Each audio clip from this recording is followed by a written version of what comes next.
どうも皆さんこんにちは。さあ今日のテーマは、ロシアの燃料危機問題。ロシアが燃料危機。いやいや、エネルギー大国の代名詞じゃんって思いますよね。でも、実は今のロシア、ガソリンスタンドで燃料が売り切れ、トラックは動かず、農家は罷免、国民はブチギレ。そう、まさかの燃料パニックが起きてるんです。あのロシアが燃料に困ってる。これは地球規模の異常事態。ということで今日は、なぜエネルギー大国が燃料危機に陥ったのか、その裏で何が起きているのか、そして世界への影響は、この3つをテンポよく楽しく深く掘り下げていきます。最後には、ロシアがどんな賭けに出ているのか、そして燃料戦争の次に来る世界のシナリオもお話しします。それでは、行きましょう。ロシアの燃料危機問題、スタートです。第2章ロシアの燃料危機とは、まず最初に整理しておきましょう。ロシアの燃料危機とは何か。2025年、ロシア各地でこんなニュースが続出しました。地方都市でガソリン販売制限。軽油が不足。農作業に支障。長蛇の列。ガソリンスタンド閉鎖。まさに、ガソリンスタンドが戦場。農家の男性3時間並んでも給油できませんでした。運送業者経由がない。これじゃ商売にならん。しかも、ただの一時的な供給トラブルじゃないんです。全国的な燃料不足。政府は国民の生活を守るためとして、2025年9月、ついに燃料の輸出を一時停止しました。そう。ロシアは世界への燃料供給よりも国内を優先するという苦渋の決断を下したんです。でも、ここで最大の疑問。ロシアって石油もガスも山ほど持ってるはずじゃ。なぜ自分の国で燃料が足りなくなるの？その答えを探るには、ちょっと過去に遡る必要があります。第3章ロシアはなぜエネルギー大国と呼ばれるのか。ここからは歴史編です。ロシアは世界でもトップクラスのエネルギー資源を持つ国。特に原油と天然ガスの埋蔵量は世界全体の約 15% 以上。シベリアからヨーロッパに伸びる巨大なパイプライン。そう、ノルドストリームでおなじみですな。このエネルギー資源こそロシア経済を支える心臓だったわけです。でも問題はその経済構造。ロシアの輸出収入の半分以上は石油ガス関連。つまり、燃料を売らないと国が回らない。逆に言えば、燃料国家の血液。だから、プーチン政権はずっと輸出を最優先してきました。国内のガソリン価格を安く維持しつつ、儲けは全部、海外に売って稼ぐ。ここで一つ問題が、輸出でも受けるために国内を後回しにする。これが今、裏目に出てるんです。第4章ウクライナ戦争と制裁の衝撃。2022年ウクライナ侵攻。この戦争が、ロシアの燃料帝国を根本から揺るがしました。アメリカと EU は、次々に制裁を発動。ロシア産原油の輸入を禁止。西側企業の撤退。石油精製設備の部品技術が手に入らない。つまり、ロシアは作る運ぶ売るのすべてで積みかけた。石油精製所では古い設備が壊れても、欧州の機器が入ってこない。パイプラインのメンテ部品も微足。輸送コストも爆上がり。さらに、船での輸出も困難になりました。EU が制裁を強化、船会社がロシア便を敬遠。保険も下りない、船が動かない。結果、港には出荷できない原油が山積み。そして皮肉なことに、原油はあるのにガソリンがないという燃料のパラドックスが発生したのです。第5小燃料が足りないロシア国内の現実。さて、ではその燃料不足の実態を見ていきましょう。ロシア中部サマラ州。ガソリンスタンド前には100台以上の車列。入荷は未定の張り紙。シベリア地方。農家の男性が泣きながら語る。収穫期なのにトラクターが動かない。燃料がないんだ。沿海地方。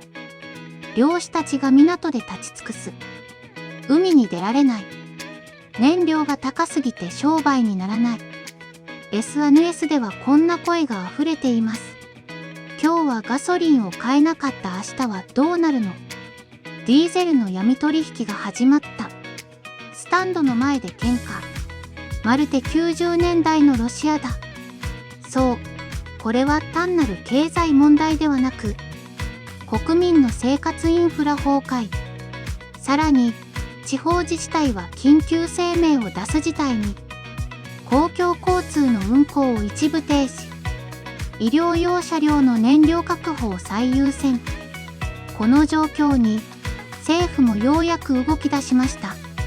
2025年9月、ロシア政府はついに燃料輸出の全面停止を発表。つまり、もう海外に売るな。国内を救え。でも、これがまた新たな問題を生むことになるんです。輸出を止めたら外貨が減る。外貨が減れば、兵器の部品を買えない。結果、戦争にも影響が出る。そうロシアの燃料危機は、単なるガソリン不足ではなく、国家存亡レベルの経済危機なんです。世界がこの危機をどう見ているのか、ロシア国民のリアルな声、そして、プーチンが今後どう動くのかをさらに深掘りしていきます。次のチャプターでは、いよいよ世界への波及とロシアの賭けに迫ります。さて、ロシアが燃料輸出を止めた。その影響は、瞬く間に世界中に波及しました。まず打撃を受けたのは、中央アジア諸国、カザフスタン、キルギス、ウズベキスタンなどは、燃料をロシアから輸入していました。しかし、輸出停止によって供給がストップ。カザフスタンではガソリン価格が急騰。ウズベキスタンでは農作業が滞り、交通混乱が発生。さらに、ヨーロッパのエネルギー市場にも波紋が。EU はすでにロシア産燃料の輸入を制限していますが、ロシアが安価な燃料を輸出しないことで、世界全体の原油価格が上昇。一時期、原油価格は1バレル120ドル近くまで跳ね上がりました。もちろん、日本も無関係ではありません。日本は直接ロシアから燃料を大量に買っているわけではないものの、世界の価格上昇は、ガソリン電気料金輸送コストに直撃。そうロシア国内の燃料危機が、遠く離れた日本の家庭の財布にも、静かに影を落としているのです。第7章ロシア国民の生活立ち上がる庶民の起こり。さて、最も苦しんでいるのは、ロシアの一般市民たちです。農家、運送業者、漁師、そして普通のドライバー。SNS には、連日のように悲鳴が投稿されています。朝5時から並んだのに、給油できなかった。ガソリンが1リットル80ルーブル日本円で約130円に。食料より燃料の方が高い。これまで、ロシアでは燃料だけは安いというのが常識でした。でも今、その安心神話が崩れ去っています。そして地方では、こんな現象まで。闇取引の横行。政府の補助金が届かない。農村で燃料を奪い合うトラブル発生。警察が出動するほどの混乱も発生しています。さらに、都市部ではタクシー運賃が2倍に。配送業者も燃料代を上乗せし、物価がじわじわ上昇。プーチン政権は補助金と価格統制で対処していますが、庶民のフラストレーションは爆発寸前。ニュースでは取り上げられませんが、地方ではすでに無言の抗議が始まっています。もう耐えられない。戦争より燃料が欲しい。そんな声が静かに広がっているのです。第8章プーチン政権の苦悩、2つのジレンマ。では、そんな状況に対してプーチン大統領はどう動いたのか。結論から言えば、燃料を国内に回せという命令を出しました。つまり、輸出業者に対して強制的に出荷を制限させ、国内価格を安定させる政策を採用。しかし、ここに2つの巨大なジレンマが存在します。ジレンマ、外貨収入が消える。ロシアの国家予算の約4割は、石油ガスの輸出収入に依存しています。燃料を国内に回せば、当然、海外への販売が減る。結果、外貨が入ってこなくなる。外貨が減れば、武器の部品も、輸入品も、技術も買えない。戦争の継続が難しくなる。つまり、燃料危機がそのまま戦争危機につながる構造なんです。ジレンマ、国内統制の限界。さらに、国内では不満が爆発。地方知事たちはもう持たないと泣き言。プーチン政権は統制を強め、メディア統制、燃料価格の上限設定、補助金のばらまき。まさに延命策のオンパレード。でも、補助金は国の財政を圧迫し、価格統制は市場を歪める。つまり、どっちに転んでもロシア経済が沈むという、まさにエネルギー地獄状態です。第9章世界の対応、ロシアをめぐる新たな燃料戦争。では、世界はこの事態をどう見ているのか。アメリカと EU は、ほら見ろとばかりに笑ってはいません。むしろ、慎重に動いています。なぜなら、ロシアが燃料を止めると、世界の価格がまた上がって、自国のインフレが悪化するから。つまり、ロシアを叩きすぎても自分が痛いという状況。一方、中国やインドは、ロシアから割安な原油を買い続けています。でもその裏では、ロシアが輸出制限を強めているため、中国企業も思ったほど買えないと悲鳴。また、アフリカや中東の国々も、ロシアからの燃料供給減少で物流コストが急上昇。今、世界は再び燃料争奪戦の真っ只中にいるのです。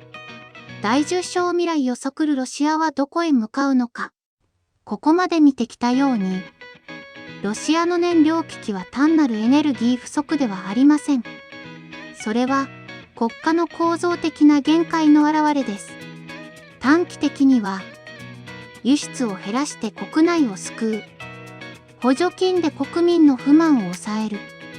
宣伝で西側の陰謀だと世論を操作する。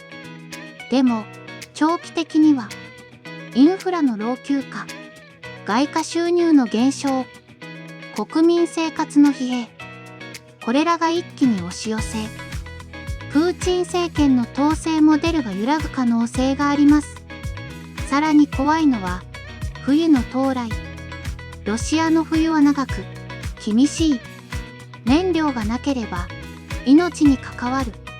つまり、この冬こそ、ロシアの真の試練になる。さて、今日のまとめです。ロシアはエネルギー大国だが、輸出依存の構造が裏目に出た。ウクライナ戦争と制裁で燃料供給が崩壊。国内は燃料パニック。国民生活は混乱。政府は輸出停止で対応したが、外貨収入が減少。世界も巻き込み、再び燃料価格が高騰。つまり、世界は今、再びエネルギー戦争の時代に突入している。もし今日の動画がなるほどと思った方は、高評価チャンネル登録をよろしくお願いします。では次回、また世界の裏側でお会いしましょう。